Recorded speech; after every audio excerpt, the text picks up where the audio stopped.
দেখতে দেখতে আমরা চলে আসলাম একেবারে সেই মাইকেল মধুসূদন দত্তের বাড়ি ও জাদুঘরের একেবারে গেটের সামনে। তো আমরা এখন কিছুক্ষণের মধ্যেই আর কি আমরা প্রবেশ করব।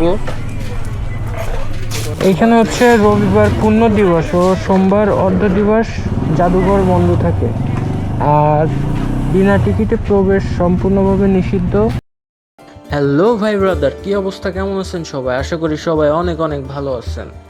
দেশ এবং প্রবাস থেকে যে যেখান থেকে আমার ভিডিও দেখছেন সবাইকে জানাই আন্তরিক সালাম এবং শুভেচ্ছা and welcome back my YouTube channel.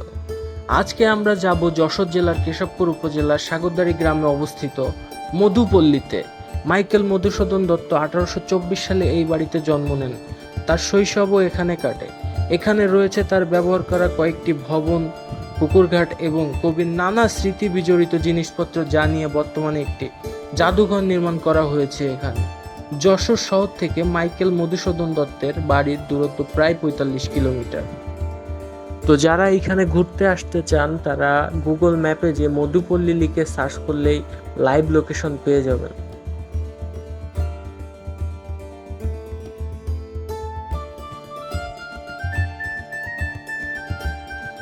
আস্তে আস্তে প্রায় 15-16 কিলোমিটার পথ পাড়ি দিয়ে আমরা আমাদের কাঙ্ক্ষিত গন্তব্যে আসতে পেরেছি। তো বন্ধুরা, দেখতে পাচ্ছেন আমার বাম সাইডে যে ওয়ালটা, এর ভিতরেই হচ্ছে বঙ্গকবি মাইকেল মধুসূদন দত্তের পৈতৃক যে বাসভবন সেটি। আর এই যে ডান সাইড দিয়ে যে রাস্তাটা চলে গেছে, আমরা এইদিকে যাচ্ছি, ওইদিকে পরে যাব। ওইদিকে হচ্ছে কবির বাসভবন এবং হচ্ছে জাদুঘর, আর হচ্ছে আপনার কবির গ্রন্থাগারও আছে ওইখানে। তো চলেন যাই আমরা আগে কবির সেই শৈশব কৈশোর স্মৃতি বিজড়িত যে স্থানটি, কবিতা লেখার ঘাট, আমরা সেটি আগে পরিদর্শন করব। দেখতে দেখতে চলে আসলাম একেবারে বঙ্গকবি মাইকেল মধুসূদন দত্তের স্ট্যাচুর সামনে। আপনারা কবিতা লেখার ঘাটে প্রবেশের মুখে সর্বপ্রথম ডান সাইডে আপনার চোখে পড়বে এই স্ট্যাচুটা। তো চলেন আমরা সামনের দিকে আগাই, কিন্তু তার আগে গাড়ি নিয়ে তো ওই নদীর ঘাটে যাওয়া যাবে না, নদীর ধার দিয়ে যাওয়া যাবে না আর কি। সেক্ষেত্রে গাড়িটা আমি পার্কিং করব এইখানে।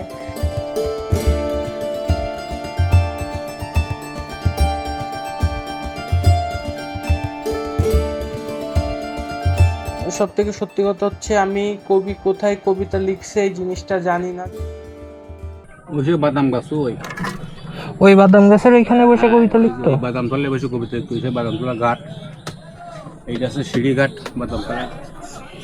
আচ্ছা আচ্ছা, সিঁড়িঘাট এখন মাটির তলে, বুঝছেন? মানে এই যে বস্তা দেওয়া এর নিচে চলে গেছে সিঁড়িঘাট। আর ওই যে বাদাম গাছের ওইখানে বসে কবিতা লিখতেন, তাই তো? আচ্ছা, শেষ কবিতার ঘাট আছে ওই সামনে। আচ্ছা, আমরা শেষ কবিতার ঘাটটা দেখে আসি। ঠিক আছে চাচা, ভালো থাকেন, আল্লাহ হাফেজ।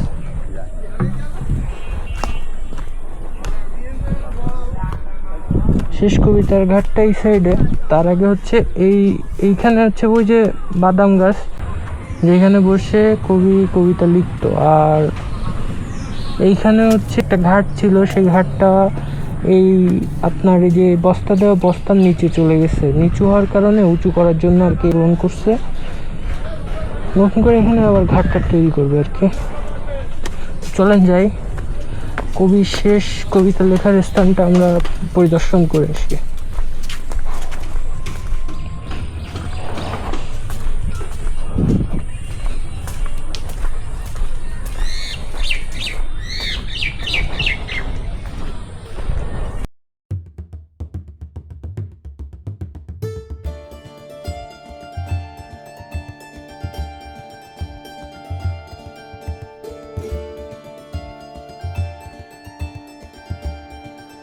দেখেন বন্ধুরা, কত সুন্দর ভিউ।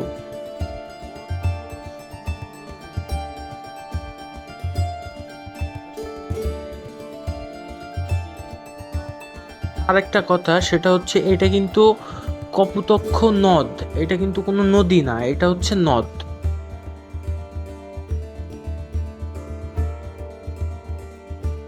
তো বন্ধুরা, এই যে ভিউ, এত সুন্দর ন্যাচারাল একটা ভিউ, আপনারা একমাত্র এইখানে আসলেই ফিল করতে পারবেন এই ভিউটা।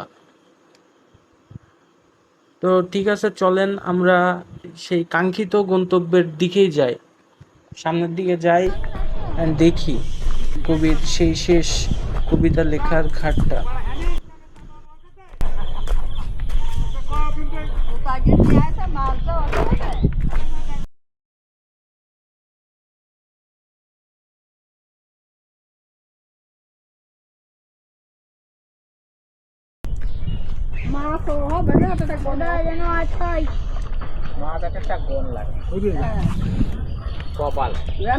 বন্ধুরা দেখেন, কপোতাক্ষ নদীতে চাচা মাছ ধরতেছে।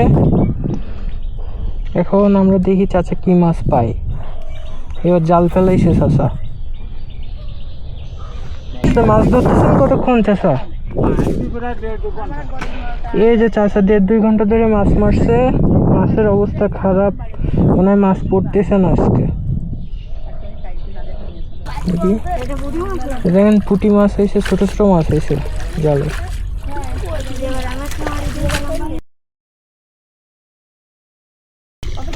মাছ বেশি হয় কি সময় চাচা?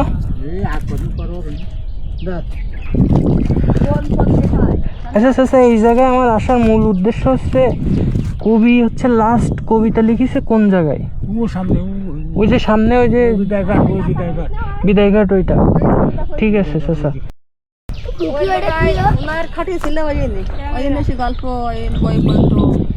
আচ্ছা আচ্ছা, চলুন বন্ধুরা দেখে আসি কবির শেষ বিদায় ঘাটি, যেখানে বসে তিনি শেষ কবিতা লিখেছেন।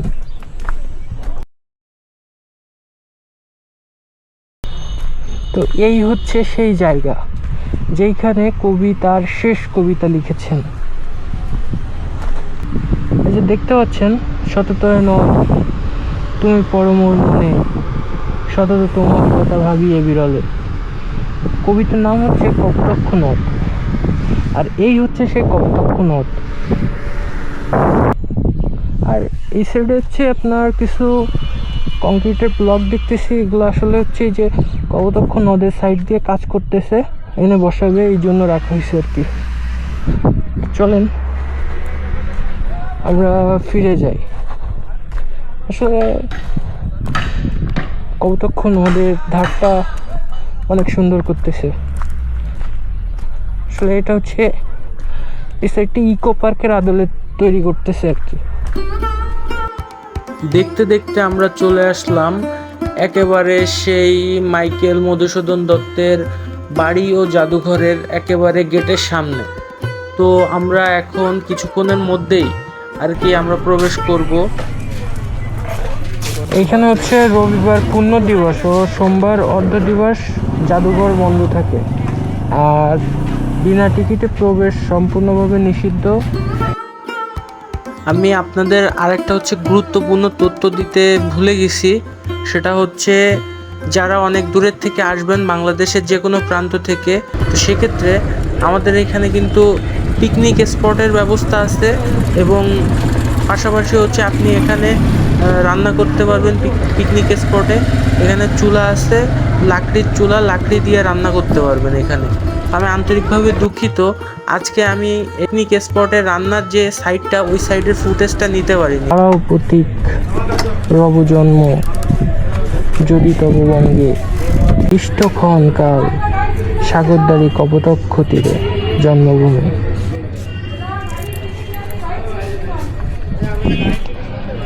এইটা হচ্ছে সেই বিখ্যাত কবি মাইকেল মধুসূদন দত্তের পৈতৃক বাসভবন, যেখানে তার শিশু এবং কৈশোরকাল কেটেছে। এখানে এটা হচ্ছে ওনার পুকুর, ওই সাইডে হচ্ছে পুকুর ঘাট, স্বাগত মধুপল্লী।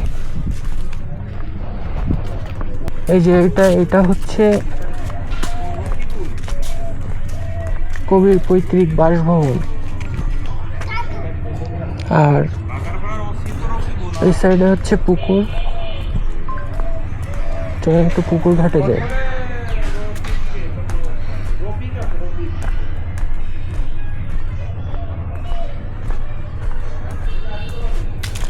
পুকুরঘাটের সাইডে আবার সুন্দর করে সেই কপোতাক্ষ নদ কবিতাটা লেখা আছে। আসলে ঘাটটা অনেক পুরনো তো অনেক সুন্দর, দেন পুকুরে অনেক সুন্দর সুন্দর মাছ আছে। ক্যামেরায় দেখা যাচ্ছে কিনা আমি বুঝতেছি না, কারণ ক্যামেরাটা অন করা আছে, এখন হেলমেট খুলি নাই।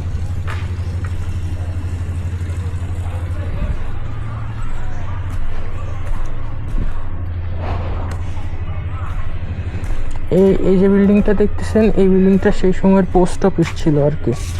এটা বাসার ভিতরের সাইড।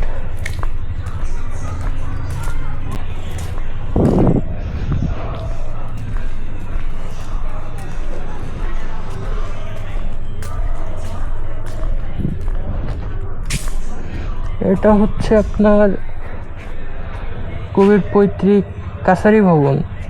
যখন এইখানে কবি বসবাস করত সে সময় তার কাছারি ভবন হিসাবে এটা ছিল, কিন্তু এখন বর্তমানে মধুপল্লী গ্রন্থাগার হিসাবে এই জায়গা ব্যবহার হচ্ছে। এখানে আর কি ওনার যত লেখা বই সবকিছু এখানেই পাওয়া যাবে।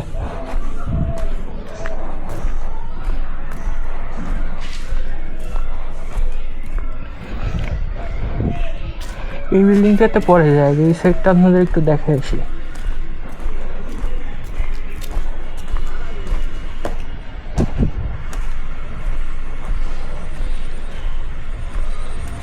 কাছারি ঘরের পিছনের সাইড এটা।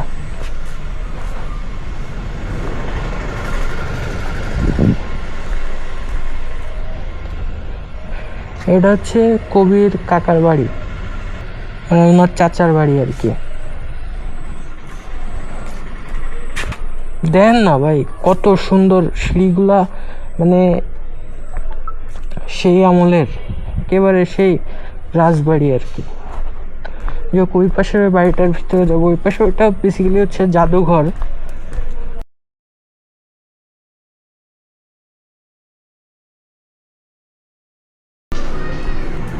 জাদুঘরে যে ভিডিও করা যায় না, সেক্ষেত্রে জাদুঘরে ভিডিও করার অ্যাক্সেস নাই আমাদের। হচ্ছে কবি মাইকেল মধুসূদন দত্তের পৈতৃক বসত বাড়ি ও জাদুঘর। চলেন ভিতরটা জাস্ট একটু দেখাবো আপনাদের। মানে জাদুঘরের ভিতরে ঢুকবো না, বাট বাইরে থেকে ওভারঅল ভিউটা আপনাদেরকে একটু দেখাবো। কবির পারিবারিক পূজা মন্দির এটা, আর এই সাইডে হচ্ছে এটা হচ্ছে জাদুঘর। এই সাইডে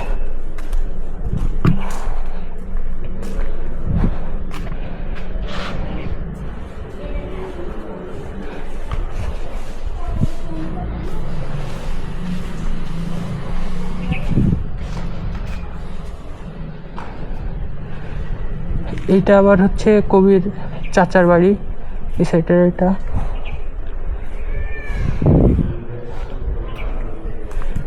মানে কবি সহ কবির সকল বংশধর এখানে থাকে।